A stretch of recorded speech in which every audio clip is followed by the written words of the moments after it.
Hey my cuties, welcome to my channel Kanika style. আমি কনিকা বলছি, কেমন আছো সবাই? দুর্গাপুজো তো চলেই এলো, আর মেকআপ লুক কিন্তু আমি শুরু করে দিয়েছি দুর্গাপুজোর স্পেশাল। পঞ্চমের স্পেশাল মেকআপ লুক দিয়েছি, আজকে আমি ষষ্ঠীর স্পেশাল একটা লুক দেবো। একটা সিম্পল পিঙ্ক কালারের কুর্তির সঙ্গে লুকটা দেবো। তো দেখো, আমি প্রথমেই কিন্তু আমার ফেসটা একদম খুব ভালো করে ক্লিন করে নিয়েছি। তো ক্লিন করে নেওয়ার পর আমি টোনার অ্যাপ্লাই করেছিলাম, তারপর ময়শ্চারাইজার। আর ময়শ্চারাইজারের জন্য আমি এখানে ইউজ করেছি ল্যাকমে পিচ মিল্কের লাইট ওয়েট ময়শ্চারাইজার। এরপর আমি কিন্তু মার্চের একটা প্রাইমার ইউজ করেছি। তোমরা কিন্তু অবশ্যই প্রাইমারটা ইউজ করবে। তো প্রাইমার ইউজ করা হয়ে গেছে। মেকআপটাকে একটুখানি বসার জন্য টাইম দিতে হবে, কারণ মেকআপ যত ভালো বসবে, বেস মেকআপটা, তত কিন্তু ভালো মেকআপটা থাকবে এবং অনেকটা সময় ধরে কিন্তু ভালো থাকবে। তার মধ্যে আমি আমার আই লুকটা করে নেব। আর আই লুক করার জন্য আমি ফার্স্টে ইউজ করেছি এইচডির প্রো কনসিলার। তো এটা দিয়ে আমি কিন্তু আইলিডে ভালো করে অ্যাপ্লাই করে নিয়েছি, তারপর ভালো করে ব্লেন্ড করে নিয়েছি। বাই দ্য ওয়ে, আমি কিন্তু অফ ক্যামেরায় আমার আইব্রো করে নিয়েছি। আইব্রো করার ভিডিও এর আগে আমি অনেকবার দিয়েছি বলে এখন আর দিলাম না। সো আইব্রোটা করে নিয়েছি। তারপর কিন্তু আমি রিভলিউশনের লুজ পাউডার দিয়ে পুরো আইলিডটাকে সেট করে নিয়েছি। নেক্সট আমি কিন্তু ইউজ করেছি হুডা গার্লের একটা প্যালেট, আর এখান থেকে আমি পিঙ্ক কালারটাকে পিক করেছি আর কিন্তু আইলিডে অ্যাপ্লাই করেছি। তো দেখো, খুব সুন্দর করে আমি ব্লেন্ড করে নিয়েছি যাতে কোথাও এক্সট্রা বেশি প্রোডাক্ট না লেগে যায়। তো এরপর আমি একদম ইনার কর্নারের দিকে একটু হোয়াইট শিমারি শেড ইউজ করেছি। আর একদম মিডিল পোর্শানে কিন্তু আমি স্কাই ব্লু টাইপের যে মানে আমার ড্রেসের সঙ্গে অনেকটা ম্যাচ করে আমি আই লুকটা করছি। তো আমার ড্রেসের মধ্যেও কিন্তু স্কাই কালারটা আছে। তো আমি স্কাই ব্লু কালারের শিমারি শেডটা একদম মিডিল পোর্শানে অ্যাপ্লাই করে নিলাম এবং খুব হাত দিয়ে ভালো করে প্রেস করে করে অ্যাপ্লাই করে নিলাম যাতে ফল আউট না হয়। তো এরপর কিন্তু আবার আমি সেম পিঙ্ক কালারটা পিক করেছি আর আউটার কর্নারের দিকে কিন্তু ভালো করে অ্যাপ্লাই করে নিয়েছি ডিপ করে। তো পুরো কমপ্লিট হয়ে গেছে আই লুকটা। এবার চলো ফেসে যাওয়া যাক। তো ফেসে দেখো, আজকে আমি ইউজ করেছি ল্যাকমে 925-এর একটা ফাউন্ডেশন। এটা কিন্তু বেশ লাইট ওয়েট এবং খুব ভালো একটা কভারেজ দেয়। যদি তোমরা আমার টোনে হয়ে থাকো বা আমার থেকে একটুখানিও ফেয়ার হয়ে থাকো, তাহলে কিন্তু এই শেডটা ইউজ করতে পারো। আজকে আমি কিন্তু ইউজ করেছি অম ন্যাচারাল এই শেড। তো তোমার ফেসে যদি ফাউন্ডেশন ভালোভাবে না বসে, তাহলে কিন্তু এমন করে আগে একটু সেটিং স্প্রে দিয়ে মানে ভিজিয়ে নেবে ফেসটা, তারপর কিন্তু একটা ভিজে বিউটি ব্লেন্ডার দিয়ে ভালো করে ব্লেন্ড করে নেবে। তাহলে দেখবে ফাউন্ডেশনটা অনেক সময় থাকবে এবং ফেটে যাবে না বা ফাউন্ডেশন কালো হয়ে যাবে না। তো আমি দেখো খুব ভালো করে ব্লেন্ড করে নিয়েছি। আর ব্লেন্ড করার পর কিন্তু আমি ইউজ করব কনসিলার। তো খুব সামান্য পরিমাণে আমি ফাউন্ডেশন ইউজ করেছি এবং সামান্য পরিমাণেই আমি কনসিলারটা ইউজ করব, কারণ বেশি বেশি প্রোডাক্ট ইউজ করলে কিন্তু সবসময় মেকআপটা ভালো হয় না। একটু হালকা করে মেকআপ করলে দেখবি বেশ সুন্দর লাগে। তো আমি এখানে এইচডি সেম প্রো কনসিলারটা ইউজ করেছি আন্ডার আই এবং নাকের দুই সাইডে।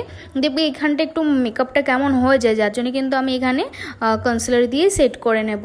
তো দেখো, আমি যেখানে যেখানে কনসিলার দিয়ে নিলাম, তোমরা কিন্তু চেষ্টা করবে এরকম জায়গাগুলোতেই কনসিলারটা অ্যাপ্লাই করতে এবং খুব সামান্য পরিমাণেই অ্যাপ্লাই করবে। সো অ্যাপ্লাই করা হয়ে গেছে। আর সেম কিন্তু বিউটি ব্লেন্ডার দিয়ে আমি খুব ভালো করে ব্লেন্ড করে নেব যাতে কোথাও বেশি কম না হয়ে যায় এবং বেশি সাদা সাদাও না হয়ে যায়। তো হয়ে গেছে। এরপর আমি পুরো মেকআপটাকে সেট করব। অবশ্যই কিন্তু মেকআপটাকে সেট করার জন্য তোমরা লুজ পাউডার ইউজ করবে, কারণ লুজ পাউডার কিন্তু আমাদের স্কিনে বেশি ঘাম হতে দেয় না এবং ঘাম হলেও সেটাকে অনেক সময় শুষে নেয় এই লুজ পাউডারটা, বা অয়েলিও হতে দেয় না আমাদের মুখটাকে। তো তোমরা যে কোনো লুজ পাউডার ইউজ করবে। আমি এখানে রেভলিউশনের লুজ পাউডার ইউজ করেছি এবং এটা দিয়ে আমি ভালো করে আন্ডার আই চিকবোন ভালো করে সেট করে নিয়েছি। এরপর চলো একটুখানি কন্ট্রোল করব। তো কন্ট্রোল করার জন্য আমি এখানে ইনসাইড কসমেটিক্সের এই কন্ট্রোলটা ইউজ করেছি। এটা আমার মানে যেখানে যেখানে কন্ট্রোল প্রয়োজন সেই জায়গাগুলোকে খুব ভালো করে কন্ট্রোল করে নেব। যদি তোমাদের মুখটা একটু পাতলা পাতলা হয়ে থাকে তাহলে কন্ট্রোল করার দরকার নেই, আর যদি মনে হয় একটুখানি কন্ট্রোল করার প্রয়োজন আছে তো কন্ট্রোলটা করেই নিও। এরপর আমি এটাকে খুব ভালো করে ব্লেন্ড করে নেব এমন একটা ব্রাশের সাহায্যে। তো দেখো, কন্ট্রোল করা তো হয়ে গেছে। এরপর আমি চলো আবার আই লুকটা এবার পুরোপুরি কমপ্লিট করি। তো প্রথমে আমি আইলাইনার পরে নেব, আর একটু ডিপ করে আইলাইনার করে নেব, আর একটুখানি উইংসটা একটু ভালো মানে একটু বড় করে করব। তো আমি এখানে ল্যাকমির এই আইলাইনারটা ইউজ করেছি। এই আইলাইনারটা আই হোপ সবার কাছেই থাকে। তো এটা দিয়ে আমি খুব ভালো করে একটা উইংস ড্র করে নেব। তো দেখো মোটামুটি হয়ে গেছে। এরপর আমি লোটাসের একটা মাস্কারা ইউজ করে নেব। তো 2-3 কোট মোটামুটি তোমরা যদি ইউজ করে নাও তো বেশ ভলিউম দেবে এবং বেশ সুন্দর লাগবে আই লুকটা। ও আপার আর লোয়ার আইল্যাশে কিন্তু একদম অ্যাপ্লাই করতে ভুলো না, তাহলে বেশ সুন্দর লাগবে। এরপর আমি কিন্তু সেম পিঙ্ক কালারটা তুলবো আর আমার চোখের আইল্যাশে মানে লোয়ার ওয়াটার লাইনে কিন্তু আমার নিচে অ্যাপ্লাই করে নেব একটুখানি। আমি কোনো কাজল আজকে ইউজ করছি না, চলো ব্লাশন অ্যাপ্লাই করি। তো ব্লাশনের জন্য আমি ইউজ করেছি পিঙ্ক কালারের একটা ব্লাশন, বেশ কিউট লাগে পিঙ্ক কালারটা, যার জন্য আমি পিঙ্ক কালারটাই বেশি ইউজ করি আর পিঙ্ক কালারটা আমার বেশ ভালোও লাগে। সো এবার পুরো মেকআপটাকে সেট করার পালা। সুইস বিউটির মেকআপ ফিক্সার দিয়ে আমি পুরো মেকআপটাকে সেট করে নিয়েছি। এরপর আমি ইন কালারের গোল্ডেন কালারের হাইলাইটার ইউজ করেছি মুখটা যাতে একটু চমকায়, কারণ যেহেতু ফেস্টিভ সিজন আর একটুখানি মুখটা না চমকালে ভালো লাগবে না। সো আমি হালকা করে কিন্তু হাইলাইটারটা ইউজ করেছি। আর দেখো গালগুলো বেশ গ্লোয়িং লাগছে এবং মেকআপটা একটু অন্যরকম লাগছে। তো দেখো মোটামুটি আমার পুরো মেকআপটা কমপ্লিট হয়ে গেছে।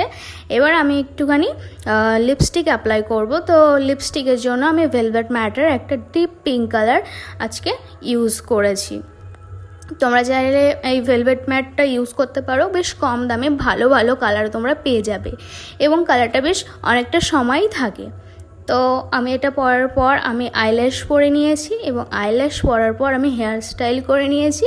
যদি তোমরা চাও তো জুয়েলারি পরতে পারো, না স্কিপ করতে পারো, তোমাদের ইচ্ছা। তো আমি এখানে একটা নেক পিস পরে নিয়েছি আর পুরো মেকআপটাকে কমপ্লিট করেছি। সো কেমন লাগলো আজকের লুকটা? যদি ভালো লাগে প্লিজ একটা লাইক করে দিও, চ্যানেলটা সাবস্ক্রাইব করতে একদম ভুলো না। সবাই খুব ভালো থেকো, সুস্থ থেকো, বাই।